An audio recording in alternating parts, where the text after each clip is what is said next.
We have an iPhone 11. Believe it or not, I've fixed this phone before, but it was never this broken.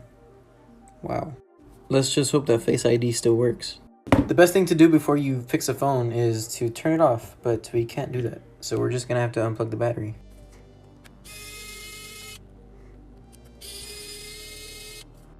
I recently got this heat mat and it works super well. I'm gonna show you how it works. Place the phone on top, turn it on, and now you just wait for the heat to go up, and it goes up in seconds. You could actually probably cook an egg on this. It should be done, so we get it out. Since it's hot now, we can start prying it open.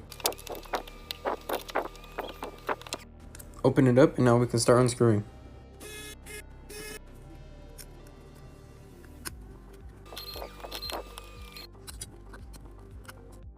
We got the screen out, now we can just remove the earpiece and put this phone back together.